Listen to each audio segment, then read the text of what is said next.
My name is Han Yangguo. I'm from China. 3 years ago, I came to Purdue University. I tried to talk with the American student here, but it seems like they didn't want to talk with me. They tried to ignore me. They didn't pay attention to what I said. So I was really frustrated at that time. But I still believe that although we're totally different from each other in terms of ethnicity, in terms of the language we speak, and in terms of the cultural background, we can still be friends.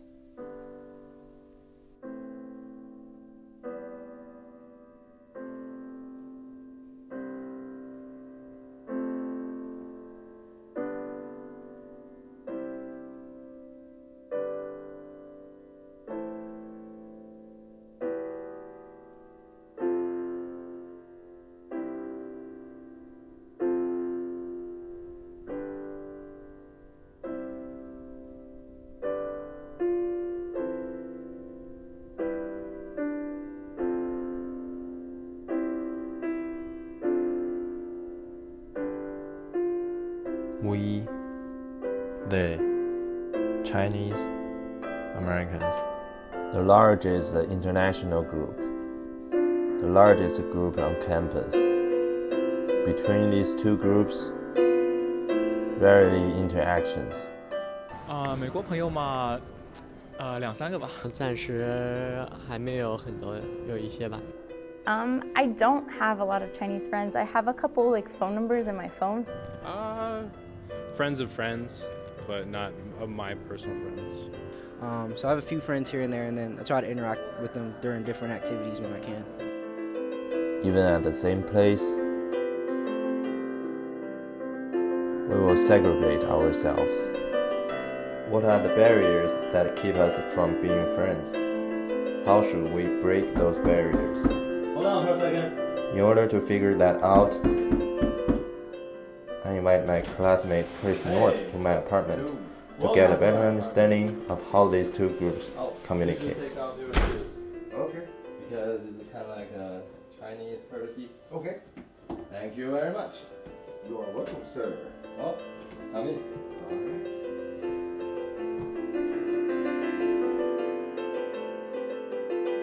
Through conversation, we learned there are many cultural differences and a general lack of understanding between the two groups. How should we deal with it? Let's take a look. All the Americans don't like to talk with Chinese, or they're not curious about Chinese. They're just trying to avoid talking with Chinese. Is that true? I don't think so. I think that part of it is not knowing how to communicate with each other, but I think another part of it is when you throw a bunch of people into a place that's new to them, they instinctively look for people who look like them and who they know they can communicate with. And I think that in that respect, we sort of form those bonds, and then also those barriers. We set those up very early when we get to college. I mean, I know we look for comfort when we're in a new place. Chris is right. In a new environment, both Chinese and American students look for familiarity and comfort. We all tend to search for people who are similar to us. This may be a reason for why Americans don't talk to Chinese students. On the other hand, what Chinese students are facing is much tougher since the environment here is totally different from their home country. Professor Sparks from the Purdue Brigham Young School of Communication offered his insight on this issue. I think there is naturally, when you go into another culture like that and you are the minority, I think naturally that kind of puts a force on most people to be a little bit reserved, because you don't feel confident in this environment like you do in your home environment. So I suspect that in the classroom, what we see in any given semester with many Chinese students is we get an impression that these students are very reserved, where if we could see them in their home environment, we would find out that they're extroverts. I really suspect that happens in many cases. Looking for comfort and lacking confidence may make Chinese students more reserved at Purdue. Chinese students stay together and have the perception that American students don't want to talk with them. However, the American students feel that Chinese students don't make the effort to talk with them.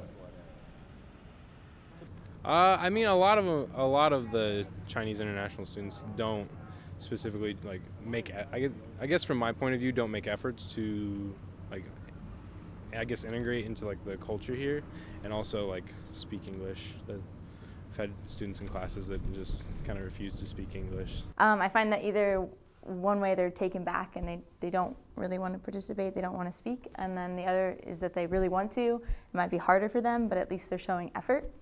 I really like the ones that come out and show effort because, I mean, I don't really care if your English is perfect. My Chinese is far from perfect. I hardly know any, and I've taken it for 3 semesters.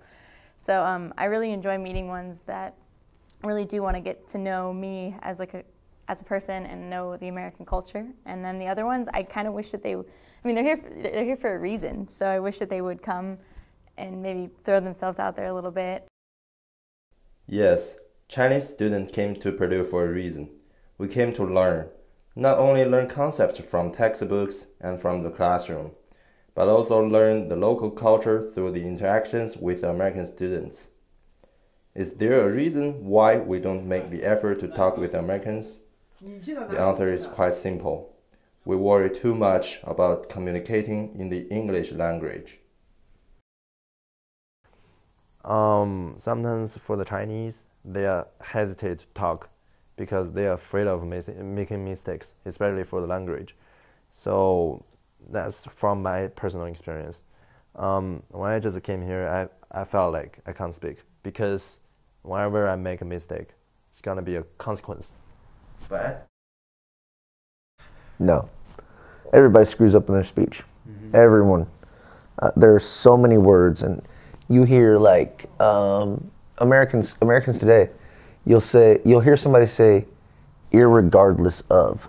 Mm-hmm. It's regardless of. Irregardless doesn't exist. I mean, and there's so many Americans who say words that don't actually exist or that are the wrong word all the time. That it doesn't matter. So it's called common issue now. Yeah. Everyone make mistakes when they speak, not just the Chinese students, but also Americans. What does Professor Sparks think? I have really great admiration for the Chinese students who are coming here to Purdue because of what they are going through to be here and to try to navigate in a different culture. A lot of students who are just not comfortable with the language yet, they're afraid they're going to make a mistake, and that, of course, they're afraid that I'm going to think not well of them because of that. I think there's a lot of that going on, which is totally natural. I mean, if I was in another culture talking a language that was not my first language, that's exactly how I would be. I would be very reticent to say anything. Worrying about using the language completely correct is unnecessary. When we start to talk with each other, we will to learn and understand our cultural differences better. For example, through conversation, we noticed this.